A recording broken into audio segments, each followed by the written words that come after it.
un ignorante, Mr. Danger. Eres un burro, Mr. Danger. Para decírtelo en mi mal inglés, en mi bad English, you are a donkey, Mr. Danger. Ayer estuvo el diablo aquí.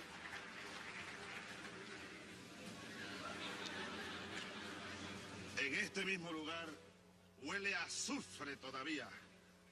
Uribe es un peón de Bush. Uribe, creo que pronto se te va Bush. A ver a quién te vas a buscar ahora. Para que sigas tu trabajo de peoncito imperial. Qué tristeza con este presidente colombiano. Con todo respeto al Estado del Vaticano y al jefe de Estado del Vaticano, que es el Papa, que no es ningún embajador de Cristo en la tierra, como ellos dicen, por el amor de Dios. ¿Por qué no te callas?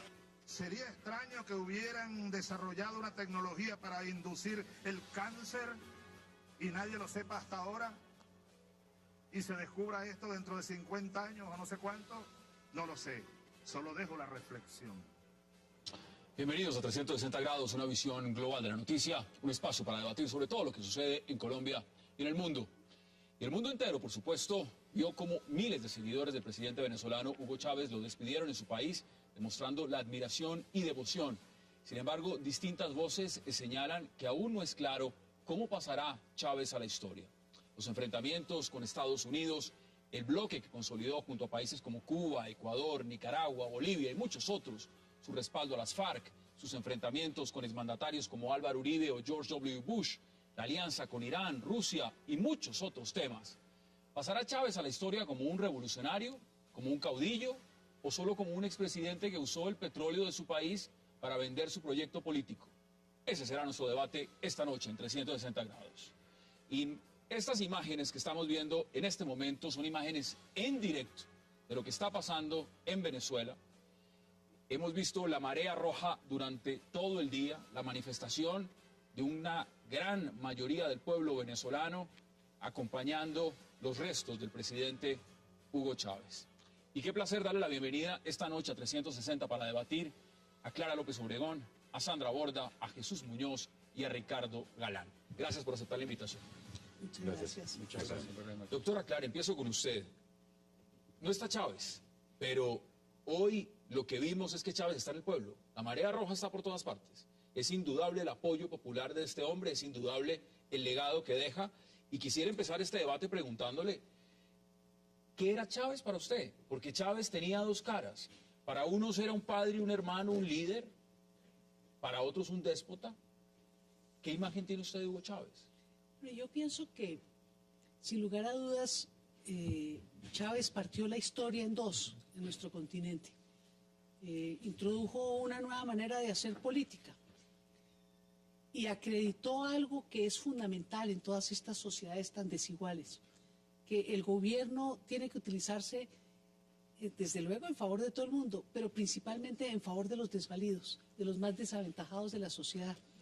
Eso que ustedes ven de miles y miles y miles de personas pasando por su cámara ardiente, lo pude ver yo también en el golpe de Estado que le propinaron el 12 de abril del año 2002, que yo estaba en Caracas.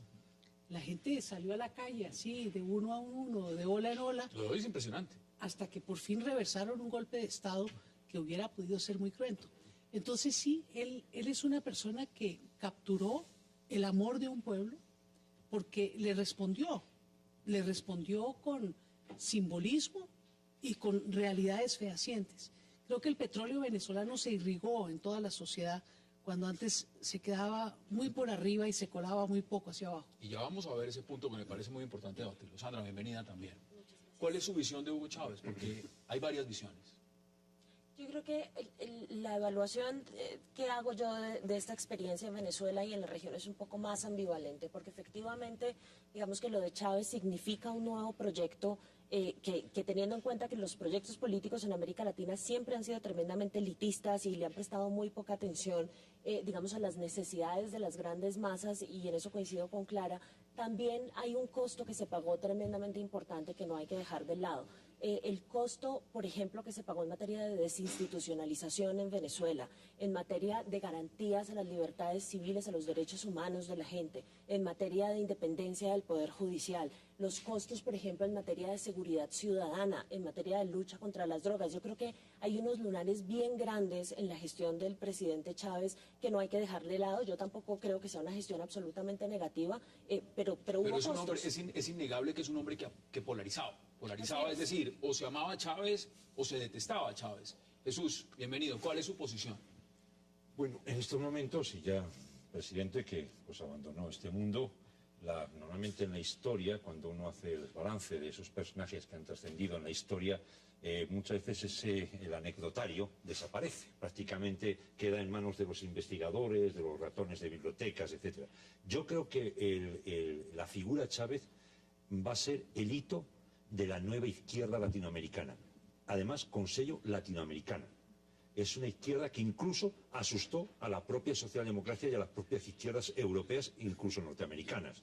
Creo que fue un movimiento de izquierda que derrocó o sacó ya de una vez por todas las insurrecciones armadas, las tomas de poder, el Palacio de Invierno, etc. Desalojó un discurso viejo, manido, creó un nuevo discurso de la izquierda e incluso desconcertó a las propias izquierdas que se creían, por ejemplo, las europeas, que siempre se han creído dueñas del discurso propio y duro de la izquierda. Y por fin, en Latinoamérica, yo creo que este hombre lo que instauró es una nueva izquierda, un nuevo concepto de la izquierda, un nuevo concepto de construir la izquierda desde los fundamentos democráticos. Eso yo creo que va a ser la figura que va a trascender en el futuro de cara a Chávez. Ricardo, bienvenido. ¿Y cuál es su posición? A mí me parece, pues, indiscutiblemente es un líder que para bien o para mal, eso se sabrá con el paso de los años, de las décadas, pues cambió la historia de Venezuela. Supo capitalizar el inconformismo del pueblo venezolano cansado de que la riqueza del petróleo se derrochara y se fuera para otras latitudes y no se vieran los beneficios. Pero que termina incurriendo en lo mismo por lo cual combatió siempre, y es eternizándose en el poder, abusando de él y tratando de construir una solidaridad en el continente a punta de financiar con la plata del petróleo a otros países para tenerlos bajo su yugo. Si usted tuviera que ponerlo en una balanza, porque evidentemente cuando se hace el análisis pues se tratan de medir las dos partes, pero vuelvo y repito, Chávez polarizaba. Si usted tuviera que ponerlo en un lado o en el otro, ¿en qué lado lo pone más? ¿Como ese héroe, como ese padre que dio a Venezuela realmente un giro y un tema social mucho mejor, o como un hombre que acabó institucionalmente al país? Yo no creo que haya gobiernos totalmente malos ni totalmente buenos, ni líderes totalmente malos ni totalmente buenos. Yo creo que, como todo lo del ser humano tiene altas y bajas, tiene cosas buenas y malas, me parece que es un líder indiscutiblemente, que cambió la relación de fuerzas de Latinoamérica frente a otros continentes y a Hoy otras todos los medios relaciones de poder. internacionales reportaban el tema de Chávez. Yo se los pregunto abiertamente. ¿Es un líder de tamaño mundial? Yo quisiera Si añadir uno una juzga cosa por a lo que eso, sí. sugiere Ricardo, porque yo sí siento que pensar en las alianzas y en los países que trabajaron en conjunto con el proyecto bolivariano y con el proyecto de Chávez solamente como países beneficiarios de recursos económicos y que a cambio de eso prestaron su apoyo, simplificar un poco en qué consistía el proyecto bolivariano en la región. Yo sí noto en el proyecto bolivariano una alternativa política a una región que acababa de salir de un ensayo con el modelo neoliberal que creó unos niveles de desigualdad inmensos y que no creó formas de desahogo político para la gente que se estaba... En muchos países. Fracasó. Y no teníamos alternativa a eso. Teníamos un modelo fracasado, teníamos un montón de sectores sociales y económicos que se habían quedado por fuera del crecimiento que se había generado y no había representación política para esos sectores. Entonces, digamos que la suerte de simpatía que se encuentra Chávez y su proyecto en Venezuela va mucho más allá de la capacidad que tenga de comprar esas simpatías. Yo creo algo un poco más genuino. Es mucho más de fondo, Sí. es mucho más de fondo que simplemente el dinero. Y no solo en Venezuela, yo diría que en todo el continente. Así es. Porque sin lugar a dudas usted, si se pone, echa atrás un poquito el reloj, y Mientras se usted está coloca... hablando, estamos viendo todas las portadas de los diferentes medios internacionales a nivel mundial. Primera página, Sí. todos reportando Y la con muerte de un Hugo Chávez. ítem, hace 10 años uno escuchaba el discurso de Chávez y hablaba de que había que tener una política exterior multipolar y que teníamos que transitar hacia un mundo multipolar. Y uno lee ahora los estudios que le están haciendo a Obama y se vuelve reminiscente de lo que Chávez estaba diciendo hace 10 años. Era un hombre que creo que fue subestimado en su capacidad intelectual y en su capacidad política por sus opositores. Y hoy en día se ha convertido en un referente de unidad latinoamericana en función de una participación continental en un mundo multipolar donde va a jugar un papel este continente que hace muchos años lo habían desechado porque estábamos casi que pidiendo excusas por existir. ¿Qué dice usted, Jesús? Hay un tema que quiero un poco ligar el discurso con el que Clara estaba y me pareció muy interesante. Chávez era un hombre de discurso torpe, era espontáneo, era un discurso directo, no era un discurso... ¿Qué ocurre? Hoy estaba leyendo una cuna en el periódico El Diario del País de España y me hacía mucha gracia. Y algo así como diciendo, el columnista decía, qué bien nos vendría un Chávez en España, porque está visto que esta gente, los de la chaqueta gris, el gran discurso, la formación en Harvard, hoy por hoy han organizado un gran desastre. Dos, hay una cosa extraordinaria en Chávez, y Chávez tuvo conciencia, y es otra crítica, que hoy en el Diario del País lo están tomando como referente político en un sentido. Es decir, Chávez entendió que había que construir un mundo mejor con todos, no solo de Venezuela, y le criticaban directamente a Merkel. Merkel está haciendo un desastre en Europa absoluto porque cree que solo se puede construir desde Alemania, y toda Europa se está cayendo a pedazos. Mientras que emerge América, Europa decae. Pensemos y también, entonces hay Jesús, que pero ver pensemos también si en lo a que largo significa plazo, al lado económico. a largo plazo lo que construyó Chávez no deja unas vías que a lo mejor está haciendo lo que decía el columnista. Está emergiendo un continente con unas propuestas políticas imaginativas muy interesantes y está decayendo una Europa con unas viejas políticas que ya no sirven para nada y eso sí, hombres muy encorbatados y con un discurso precioso en público. A mí me parece que eso es muy temprano. Yo quisiera ver qué va a pasar con el mismo Venezuela y sus aliados cuando baje el precio del petróleo y cuando dejen de recibir la plata no que reciben acá. Es posible hacer la revolución Sigan soñando que se va a quebrar se los pregunto Chávez. pragmáticamente. ¿Es Hay posible 200 años de petróleo en los suelos venezolanos. Pero sí, tiene las reservas más grandes del mundo. Pesado y todo, algunos dirán que están comprometidas ya con China. Pero la pregunta es esta. ¿Se puede hacer la revolución sin la chequera y sin los cheques en blanco? No, las revoluciones siempre necesitan plata. Toda revolución necesita plata. Eso, la gran política, las grandes transformaciones siempre necesitan plata. ¿O cuando ha visto que se haga una sin plata? Pero yo creo que el punto interesante ahí no es si necesita o no necesita plata, sino si la plata está determinando la agenda.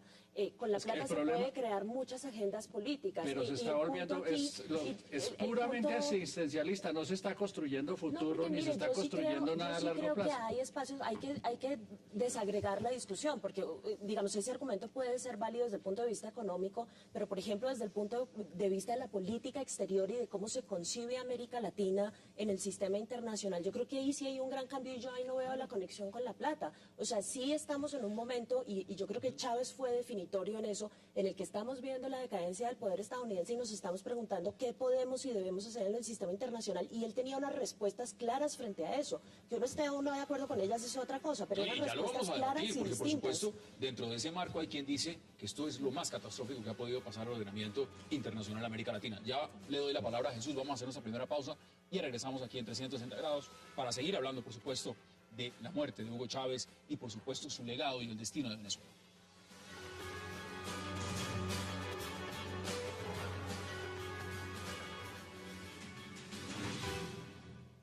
A la Fuerza Armada Bolivariana, orgullo y esperanza de los venezolanos y de los pueblos del continente, nuestro llamado a defender la revolución iniciada por el presidente Chávez con la misma resolución del Libertador, quien un día nos dijo que aquí no habrá tiranos ni anarquía mientras yo respire con la espada en la mano. Hermanos del Ejército Bolivariano y de la Guardia Nacional, ustedes han estampado la firma de nuestra independencia definitiva, prosiguiendo la obra de Bolívar y de Chávez.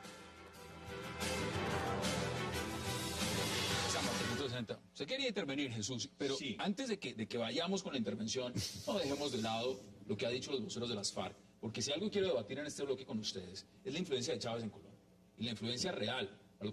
Hay quienes califican que fue muy buena y quienes dicen que fue muy mala. Quiero conocer su opinión al respecto.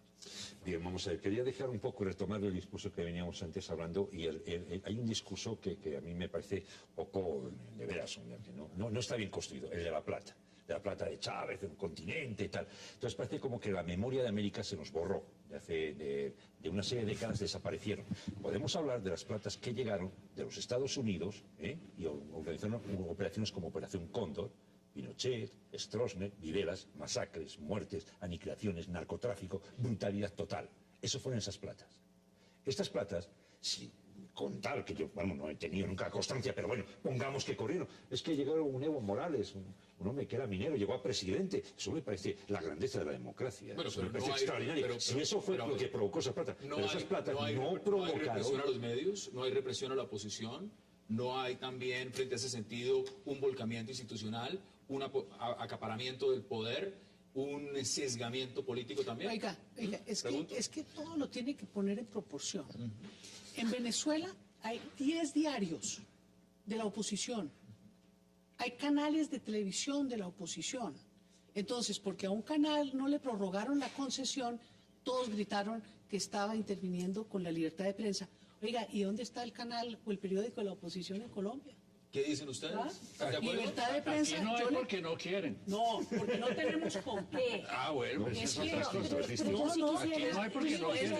es distinto, pero yo le he reclamado, por ejemplo, al ministro del Interior, oiga, ¿no sería como interesante que en ese canal de Señal Colombia tuviera un programa la oposición o tuviera un programa todos los partidos políticos? No, claro, pero yo sí creo que Nos hay quitaron los 2 minutos que nos matizar esto daba la Comisión porque Nacional de lo que Televisión. sí es absolutamente claro es que el gobierno venezolano y en conjunto también con el gobierno ecuatoriano han emprendido una tarea que además ya tiene dimensiones de foros multilaterales para debilitar el sistema interamericano que está allí para garantizarle la libertad de prensa a muchos de los medios, no solamente los de oposición, a todos. Y en este momento lo que están buscando es cambiar las reglas del juego para fortalecer la posición del Estado frente a los medios de comunicación que son críticos con ellos. Ahora, uno puede encontrar muchos argumentos y digamos que la naturaleza de la oposición también influye muchísimo en cómo reacciona el Estado, pero lo cierto es que el récord del chavismo en materia de mantenimiento de los derechos humanos en Venezuela y el mantenimiento de la libertad de prensa es un récord que sigue siendo muy Yo pobre. lo que le digo es que más pobre que el de No, en Colombia eso no estamos hay. totalmente de Y acuerdo. aquí estamos diciendo En eso que estamos aquí totalmente de estamos acuerdo. todos vestidos de autoridad moral diciendo... No, eso sí estoy Chávez totalmente ha de muerto, acuerdo con pero usted. procesan las por críticas Dios. en su No, en contra eso y estoy les hablo de totalmente con usted. organizaciones como Human Rights Watch y los informes que están dando sobre Venezuela. Ahora, se lo pregunto también, Ricardo, porque usted es un hombre de medios, usted es periodista, y el tema de los medios de comunicación no solamente se ha visto desde una política frontal del gobierno venezolano, sino también se ha visto en Ecuador, se ha visto en Nicaragua. Podemos decir... En los 4 o 5 países que cambiaron la constitución después de Chávez, uno de los grandes componentes es el control de los medios de comunicación. Desde el punto de vista de la propiedad de los medios, desde el punto de vista normativo en calificar cosas como la calumnia, la injuria, el acceso a la información pública, hay unas grandes limitaciones que en aras de mantener el equilibrio hagan aparecer que hay un montón de diarios haciendo oposición, es otra cosa, pero es un sofisma. En la vida real eso no pasa. Es una oposición muy débil, es una oposición Es una oposición que critica puede cosas ser pequeñas. alternativa de poder. Clara, ¿Por qué? Clara, si Porque eso fuera tiene cierto. espacios. La verdad Si es que eso yo fuera no- cierto, yo la no me- oposición ya se había organizado en Venezuela y uno de los problemas que ha tenido es sacaron que no. 6 millones de votos en las últimas elecciones. Yo no los veo tan desorganizados. Bastante desorganizados. Usted hablaba al inicio de un tema institucional, porque aquí hay un tema institucional. Si bien el chavismo ha impartido y ha creado una política internacional mucho más amplia en América Latina, hablemos también de lo interno, porque en lo interno usted cómo ve el direccionamiento de lo que deja este legado en cuanto al poder del legislativo, al poder de la rama judicial y al poder, por supuesto, de los militares. Sí. ¿Ese modelo usted cómo lo ve? No, yo voy a empezar, y esto es un punto que le otorgo totalmente a Clara, por poner esto en contexto, ¿sí? O sea, no nos podemos extralimitar con las críticas que le estamos haciendo ni al comportamiento del gobierno venezolano en materia de derechos humanos y libertad de prensa, ni tampoco en materia de democracia. Entonces voy a aclarar que antes de contestar esa pregunta no me siento desde una posición de superioridad moral, porque yo tampoco creo que somos la democracia de demostrar de la región, ni muchísimo menos. Y nosotros pasamos por un periodo de desinstitucionalización también muy fuerte durante las dos administraciones Uribe. Entonces, digamos que esto es una cosa que hay que poner en contexto.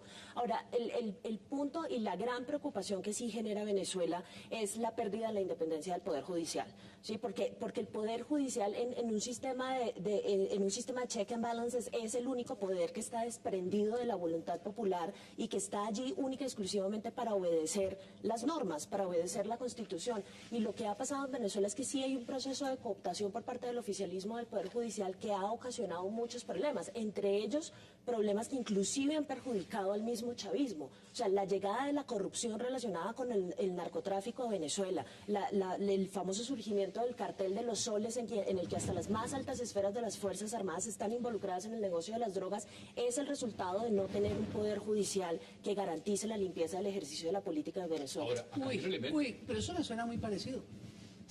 ¿A qué? Perdón. ¿A cierto país? ¿A cierto país? ¿A cierto país? Sí, A cierto país.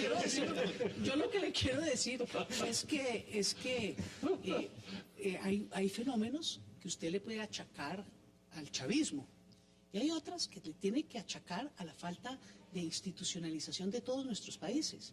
Entonces uno no puede confundir todos los males heredados de todas estas repúblicas que en una época fueron bananeras y dejaron de serlo bastante ahora con los vientos que soplaron a partir de Chávez y de Lula y de Correa y de Evo Morales. Uno ahora no puede señalar todos los grandes defectos que tienen nuestras sociedades y decir, eso se debe a ellos. No, la pregunta es sobre el legado. La Aquí pregunta no es ha sobre el habido legado. eso. Aquí no ha habido eso y tampoco tenemos justicia. Y yo creo que el problema de fondo es ese. Nosotros hemos vivido en unas sociedades muy hegemónicas, muy antidemocráticas. Y casi que uno piensa que del legado importante de una persona como Hugo Chávez fue enfrentarse a los poderes de una manera pedagógica. Yo quiero decirle que yo veía mucho el programa de la televisión. Entonces él enseñaba geografía, él enseñaba historia, él enseñaba política. Pero también enseñaba polarización y también enseñaba antiimperialismo y también enseñaba... Eso estaba bien, ¿no? Eso estaba bien. Hizo una constitución a su medida que no respeta. Lo que le quiero decir es que la formación política de un pueblo es lo que a mí me llama poderosamente la atención, y haber incorporado al censo electoral a todo el mundo. Mire, en Venezuela, ¿sabe por qué gana el chavismo? Porque votan los pobres. Aquí Ricardo, votan las clases dirigentes y las clases medias. No, a mí me parece que, mire el lío en el que están con el tema de la sucesión. Hicieron la Constitución a su medida. La reformaron a su medida para que el señor se pudiera quedar ahí eternamente. Pero si no juramentó. Y ahora que están, y que llega el momento de la enfermedad, no supieron cómo resolver si él era un presidente en ejercicio o no, y el poder electoral, que se supone también debe ser independiente, terminó al servicio del gobierno. Y en este momento, eso lo afirma usted. Hoy todavía. Le quiero decir que el ¿verdad? poder electoral venezolano, eso El señor no juramento, eso está claro. Pues, aparte que el juramento tenía que subir en este momento el presidente de la Asamblea Nacional, Diosdado Cabello, y tampoco subió. No lo han resuelto. Es decir, si lo miramos en el plano constitucional, esto no es a nivel de crítica, es la realidad. No se ha respetado. La discusión hoy no es qué dice la Constitución, sino si Maduro va a aspirar al Tribunal Supremo. ¿Qué dijo el Tribunal Supremo? El Tribunal Supremo dijo que no había solución de continuidad, ¿sí?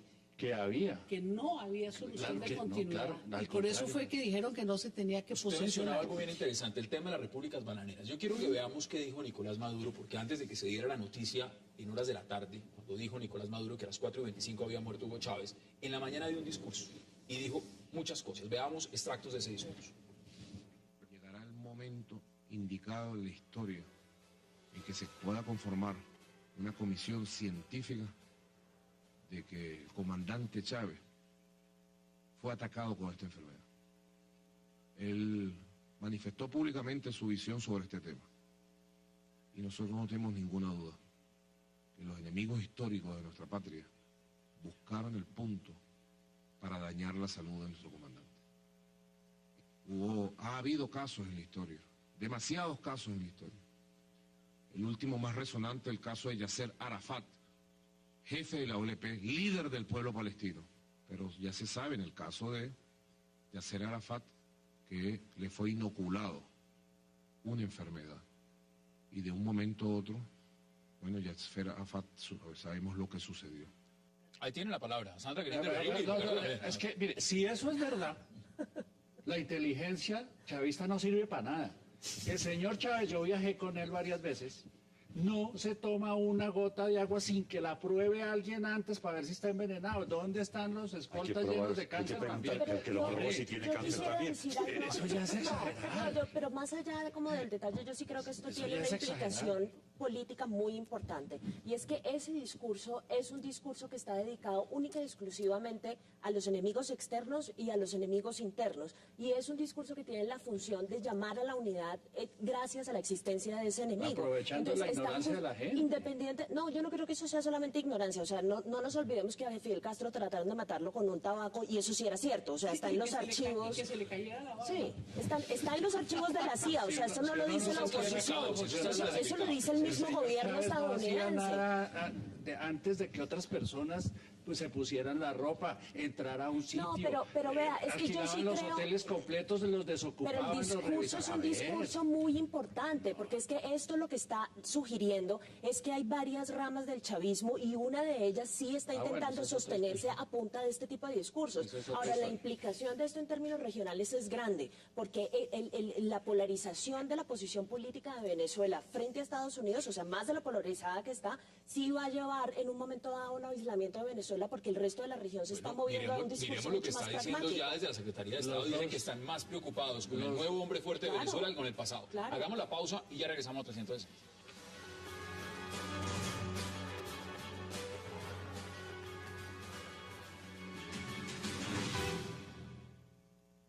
Nosotros no tenemos ninguna duda y llegará el momento indicado en la historia en que se pueda conformar una comisión científica de que el comandante Chávez fue atacado con esta enfermedad. Él manifestó públicamente su visión sobre este tema. Y nosotros no tenemos ninguna duda que los enemigos históricos de nuestra patria buscaron el punto para dañar la salud de nuestro comandante. En su momento histórico ya tenemos bastantes pistas sobre este tema. Nos fuimos en ese momento porque estas declaraciones son conjuntas del discurso que dio Nicolás Maduro, cuando se planteaba la gran preocupación que hay en la Casa Blanca en este momento. El nuevo presidente Obama dijo que va a enviar una comisión al entierro del presidente Hugo Chávez, una delegación. Ahora, usted es una gran conocedora del tema estadounidense, y se lo pregunto desde afuera, ¿cómo percibe los Estados Unidos la relación que va a tener que entablar con Nicolás Maduro? Ese es el camino, eso es lo que viene. No, mire, yo creo que una de las grandes transiciones que se vivió en Estados Unidos en materia de política hacia América Latina y especialmente hacia Venezuela se vivió con la transición de Bush a Obama. Yo creo que la administración Obama en esto sí ha sido absolutamente pragmática. Las declaraciones han sido siempre en favor de la estabilidad, de la preservación de la democracia, este tipo de cosas, pero la administración tiene absolutamente claro que no está interesada en lo más mínimo en una intervención de carácter militar ni en algo mucho más que vaya mucho más allá de estas declaraciones oficiales. En una muy buena parte... Pero el chavismo se alimenta ese discurso. Claro, pero fíjese, pero es un discurso que los que estamos fuera de Venezuela sabemos perfectamente que es muy infundado porque no hay nada en la política exterior de la administración Obama que indique que eso pueda pasar. Ahora, lo que sí es interesante observar acá es que eventualmente... digamos, lo que vamos a empezar a observar acá es una preocupación por Estados Unidos por tratar de equilibrar a la región. Ellos han estado delegando durante todo este tiempo el problema de Venezuela a Brasil. ¿Sí? Ustedes son más cercanos, ustedes tienen mayor posibilidad de diálogo, encárguense ustedes. Lo que pasa es que hay un tema ahí con respecto a Chávez, el discurso del intervencionismo norteamericano. Vuelvo y repito, parece que hasta la memoria se nos olvida.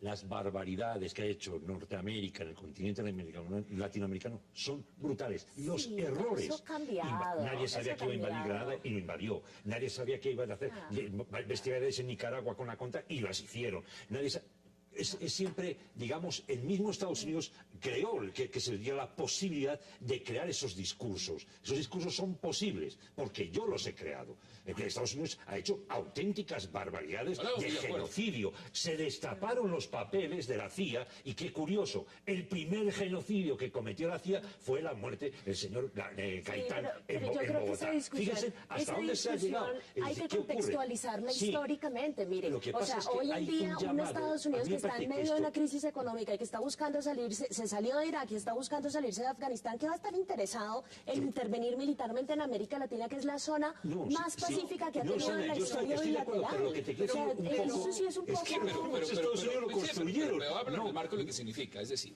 va a subir Maduro. Todo indica, por lo menos en ese momento, no se sabe a ciencia cierta, pero todo indica, según lo que se puede leer entre líneas, es que Nicolás Maduro va a ser el candidato y tiene la favorabilidad también del votante venezolano, es decir, que en 30 días hay elecciones, Nicolás Maduro puede consagrarse como presidente, ser electo. Ahora, frente a ese elemento, los Estados Unidos tendrá que vérselas ya no con Hugo Chávez, sino con un Nicolás Maduro. Y con la fragmentación de si Nicolás Maduro puede encarnar, reunir lo que tenía Hugo Chávez en la estabilidad política, militar y demás de Venezuela. ¿Usted cómo ve ese escenario? Pero yo veo un escenario de continuismo. A mí no me parece que estemos corriendo enormes riesgos de que vaya a haber un cambio de política de Venezuela ni hacia Estados Unidos, ni hacia América Latina, y mucho menos hacia Colombia. Pero una pregunta, ¿usted cree que Nicolás Maduro va a poder manejar la chequera? Porque Hugo Chávez manejaba la chequera en blanco a nivel personal. ¿Que Nicolás Maduro va a poder manejar la chequera como la manejaba Hugo Chávez? Es posible que tenga que buscar acuerdos y me parece que eso es sano. Yo lo que pienso es que tenemos en el proceso venezolano una oportunidad muy importante para que en el contexto del proceso de paz colombiano continúe el buen ejemplo de que las cosas se tienen que hacer es por las elecciones y no por la vía armada. Por eso es que yo estoy de acuerdo con usted. Yo no pienso que hoy estemos pensando a puertas de una intervención militar de los Estados Unidos en América Latina. No, ese escenario no existe. Perdón, no existe hoy. Hoy, sí. Pero es que ellos no piensan a 10 años, ni a 15, ni a 20, ni a 100. Eso es una cosa permanente. Y Colombia sí está en la mira de los Estados Unidos. Nosotros somos la estaca del muelle, por decirlo de alguna manera. Y creo que en ese orden de ideas sí puede surgir una tensión muy grande, porque en Colombia también va a haber cambios. Y los Estados Unidos de pronto se van a despreocupar un poco de Venezuela y se van a preocupar mucho más de Colombia. Así lo dicen los estudios que le presentaron a Obama, en que pusieron a Turquía por allá a la entrada del Medio Oriente y a Colombia como entrada de América Latina como los dos puntos focales de política exterior. Muy interesante, porque evidentemente en todo esto está el tema de Colombia y está el tema de las relaciones que tuvo el presidente Hugo Chávez con el gobierno colombiano. Y en ese tema también quiero que lo podamos debatir. Ricardo, la influencia de Hugo Chávez en Colombia, ¿usted cómo la ve? Es muy grande, lo fue desde el principio. En el gobierno Uribe fue muy grande la influencia de Chávez, como fue igual de grande la influencia de Uribe en Venezuela. Ellos, al ser polos opuestos, se necesitaban. De alguna manera la confrontación pública los fortalecía a los dos internamente. Así que es innegable eso. La de Chávez. El problema es, por ejemplo, en el caso del proceso de paz, saber si Maduro o el señor Cabello tienen sobre las FARC la ascendencia que parece tenía Chávez para la toma de las decisiones, como sentarse a negociar, como tener la suficiente claridad de que evidentemente los protegía con una intención, cualquiera que fuera, pero lo asumía. Yo no estoy seguro de que Maduro comparta eso al 100% y me preocupa, porque puede terminar afectando el proceso de paz y eso sí aquí lo necesitamos. ¿Qué dicen ustedes? Yo creo que hay dos cosas que hay que añadirle a ese análisis. Una es que, por supuesto, todos estamos muy optimistas y le mandamos buena vibración a Venezuela para que la transición sea una transición democrática y resulte en más oficialismo o en oposición, pero que sea una transición democrática. Ahora, si eso no sucede, eso sí va a crear un problema para los diálogos de paz, porque usted no puede tener un país facilitador en la mesa de diálogo que no sea democrático. Eso no tiene presentación, ¿sí? Entonces, ese escenario es un escenario en el que hay que empezar con mucho cuidado en la participación de Venezuela, porque eventualmente, digamos, dependiendo de cómo todo se desarrolle, eso puede generar un problema. Ya no hay uno como Cuba. Pero es que Cuba es solo sede. El otro ¿Qué diferencia habría que elemento, fueran dos? pero el otro elemento que me parece grave es que importante es Cuba- el otro escenario, que es el escenario en el que llegue la oposición al poder después de las elecciones. Y ahí sí, yo creo que hay que hacerse muchas preguntas. ¿Qué tanto se ha acercado el gobierno colombiano a la oposición en búsqueda de un apoyo a los diálogos de paz?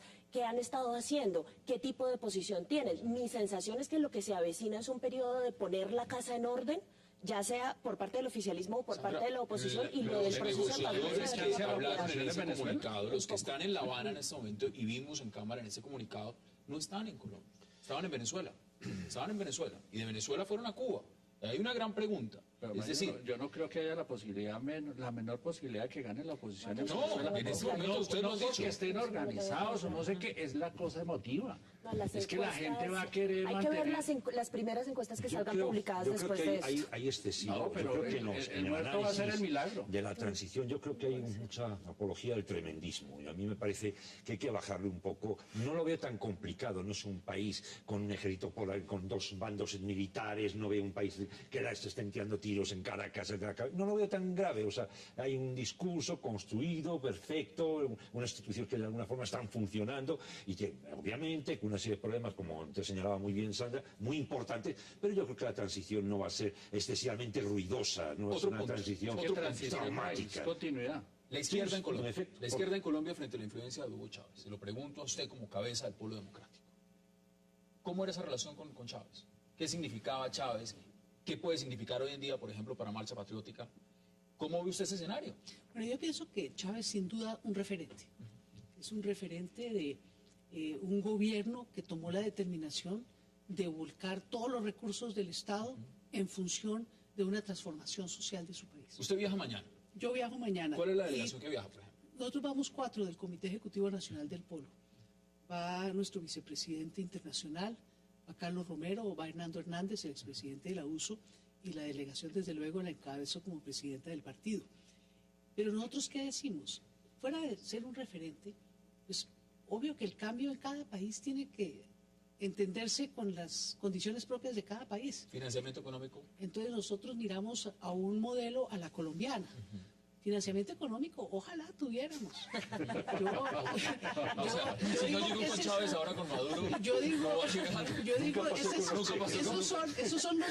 esos son los mitos urbanos. los mitos urbanos De la derecha. de los colegas que hoy están ocasionalmente en la izquierda. Pero la verdad, Eso no pasó. pero la verdad, eso es puro cuento. Eso es puro cuento. Pues, Pero no puede- en lo que hace al polo, ¿no? Nosotros somos de una pobrecía franciscana que francamente lo que nosotros necesitamos, y por eso yo objeto que digan no, que eso es un problema de plata. No, es que la democracia no es un problema de plata. La libre expresión no es un problema de plata. Pero yo les preguntaba si se puede hacer la revolución sin plata. Entonces, Y la democracia sin plata tampoco Bueno, funciona. entonces, por eso es que la Entonces- revolución que tenemos que hacer en Colombia es con plata. Y es con la plata de la gente de Colombia que tiene que caer en cuenta que si no cambia este país, van a llegar a una sin salida, a una incapacidad de seguir creciendo, porque uno no puede, con un país tan desigual, avanzar ni en la globalización. Vamos a ver cómo está Venezuela también. Vamos a la pausa y ya regresamos en 360.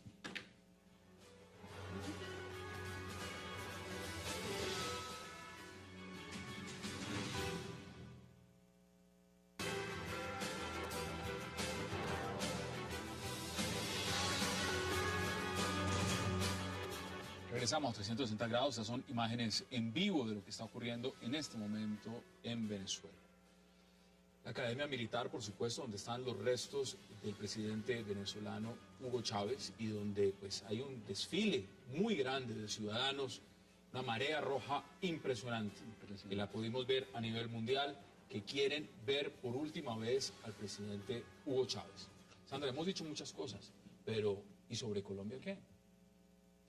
Yo creo que el análisis sobre lo que ha sido la participación de Venezuela en la dinámica del conflicto armado en momentos de guerra o en momentos de paz es un análisis que hay que hacer con mucho cuidado y separando claramente las coyunturas. El papel de Venezuela en momentos de guerra, por supuesto, ha sido un papel fundamental. Yo con esto no quiero decir que Venezuela haya influido de alguna forma, por ejemplo, en el ideario de las FARC, ni que las FARC sean un títere de Venezuela, sino que simplemente, digamos, el conflicto armado entró en un momento en el que la internacionalización era inevitable y tenía que pasar por Venezuela de una forma u otra. Pero así como su papel fue fundamental en momentos de guerra, va a ser y sigue siendo fundamental en momentos de paz. ¿Cómo ve usted el mensaje que envía el comunicado de las FARC cuando llama a la unidad militar en Venezuela? Porque eso dice Iván Márquez en el comunicado. Yo creo que hay una preocupación importante por parte de las FARC de que haya continuismo en Venezuela.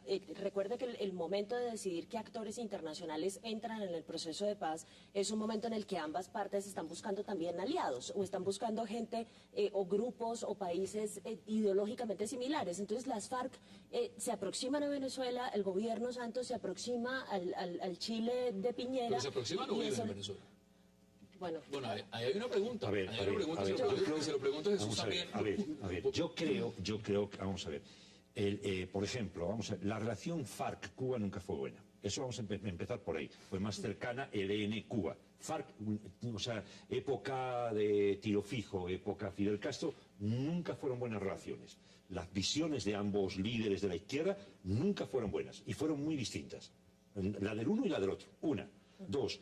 Chávez siempre ha sido más de la línea, digamos, izquierdas, más nació las líneas castristas, está más cercano a ello. Y Chávez en más de una ocasión le ha pegado unos buenos tirones de oreja a las FARC.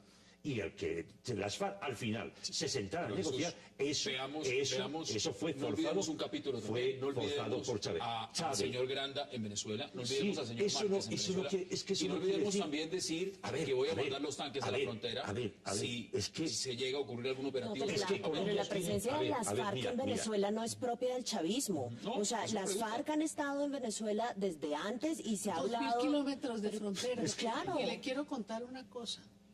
Cuando nosotros vivimos en Venezuela, ahí había una preocupación por el armamentismo colombiano. A usted se le olvida lo que fue el crecimiento del ejército colombiano, razón de la lucha ante la FARC, pero nosotros tenemos el ejército más grande del continente y desproporcionado para el tamaño de nuestro país. Y todo lo que compraron en materia de armamento, de tanques, de helicópteros, aviones, entonces... si los otros reaccionan diciendo, si allá me van a convertir ese país en un portaaviones para invadirnos y quitarnos el petróleo, pues venga a ver que yo le pongo los tanques en la frontera. Y uno tiene que mirarlo de ambos lados. En perspectiva. Ahora, Ricardo, deme sus conclusiones en un minuto. Nos quedan 5 minutos y quiero que cada uno pueda aprovechar y darme sus conclusiones. Porque hay un legado, hemos hablado del tema en Colombia, se ha hablado del proceso, se ha hablado de la continuidad y por supuesto de quién seguirá, que es Nicolás Maduro. Sobre esos elementos, ¿cuáles son sus conclusiones? Pues que, más que conclusiones como deseos, es que lo que ustedes llaman transición, que para mí no es transición sino continuidad. Maduro ya está mandando, simplemente es oficializar el mandato, pues que pase tranquilo y sin problemas para Venezuela. Dos, que la señal al proceso de paz en Colombia nos la manden lo más rápido posible, porque no hay tiempo. Los tiempos del gobierno Santos están empezando a acabar. Me preocupa que el presidente Santos o las FARC se desesperen y se rompa el proceso de paz. Entonces, si nos van a mandar una señal, la que sea, no apoyamos y apoyamos, mantenemos el apoyo, que sea lo más rápido posible. Y las relaciones con Colombia no creo que vayan a cambiar. Y con los gringos menos, esos son prácticos, los dos se necesitan. No, pues está muy optimista. Bien, mis conclusiones es un poco retomando lo que decías, un poco qué va a ser en la historia el chavismo, o Chávez es exactamente la figura. Yo creo que la figura de Chávez, a pesar de todos sus errores como gobernante, obviamente, como muy bien decía Ricardo, ni hay el gobernante bueno ni el gobernante malo, no existe, ha cometido muchos errores. Pero hay una cosa que Chávez dejó en el continente latinoamericano. La izquierda puede gobernar, no ocurre nada, y la burguesía puede convivir también. El único país que no se ha enterado de eso todavía es Colombia. Que lo diga Gustavo Cisneros. ¿Cuáles son sus conclusiones? En un minuto. Sin lugar a dudas, Chávez es un gobernante que se salió del montón y que se salió del montón con un montón.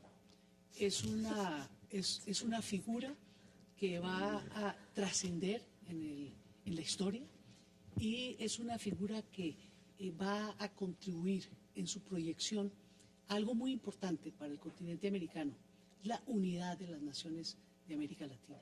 Creo que ese legado de Chávez nos va a acompañar por muchos años y va a ser algo estructurante en la manera como nos desarrollemos como naciones, como parte de un conglomerado mayor. Conclusiones en un minuto, Sandra. Por puro sesgo profesional, yo no tengo conclusiones, sino preguntas. Bueno, y retomo lance las preguntas porque aquí vamos a hablar de Chávez muchas veces. Súper interesante mirar cómo se va a reconfigurar la región después de la muerte de Chávez, porque yo creo que coincido con Clara en que Chávez ha sido una figura fundamental en procesos de integración, sea por plata o sea por iniciativa política, ha sido fundamental en el proceso de concebir UNASUR, en el proceso de concebir el ALBA, inclusive en el mismo proceso de concebir la CELAC. Ha sido fundamental en minarle credibilidad a la Organización de los Estados Americanos. Bien interesante ver qué va a pasar en la región en materia de integración y qué va a pasar en términos de alineamiento político después de esto. Sandra Bóveda, gracias por aceptar la invitación. Jesús Muñoz igual, Clara López, gracias como siempre. Y Ricardo Galán, gracias por aceptar la invitación. Y a ustedes gracias por acompañarnos. Nos vemos mañana de nuevo aquí a la misma hora, 8 p.m. en 360 para seguir debatiendo la agenda política de Colombia y del mundo. Hasta una próxima oportunidad.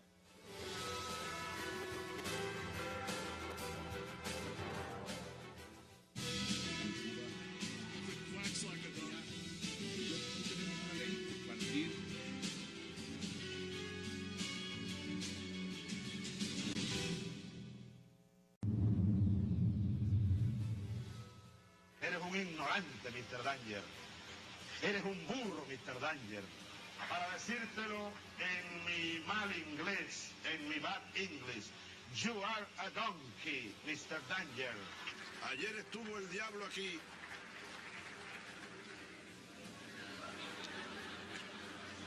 En este mismo lugar huele a azufre todavía.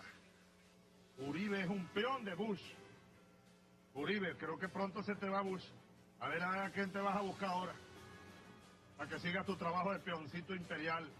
Qué tristeza con este presidente colombiano. Con todo respeto al Estado del Vaticano y al jefe de Estado del Vaticano, que es el Papa, que no es ningún embajador de Cristo en la tierra, como ellos dicen, por el amor de Dios. ¿Por qué no te callas?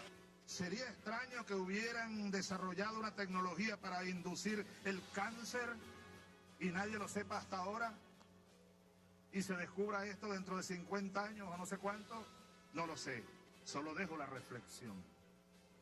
Bienvenidos a 360 grados, una visión global de la noticia, un espacio para debatir sobre todo lo que sucede en Colombia y en el mundo. Y el mundo entero, por supuesto, vio como miles de seguidores del presidente venezolano Hugo Chávez lo despidieron en su país, demostrando la admiración y devoción. Sin embargo, distintas voces señalan que aún no es claro cómo pasará Chávez a la historia.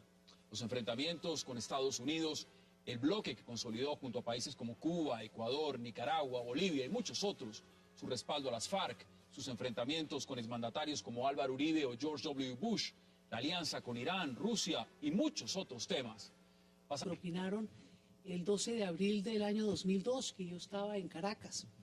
La gente salió a la calle así, de uno a uno, de ola en ola. Lo es impresionante. Hasta que por fin reversaron un golpe de Estado que hubiera podido ser muy cruento.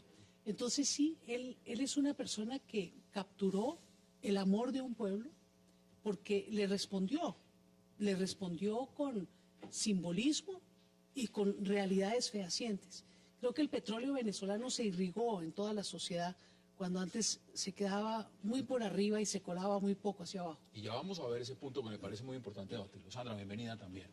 ¿Cuál es su visión de Hugo Chávez? Porque hay varias visiones.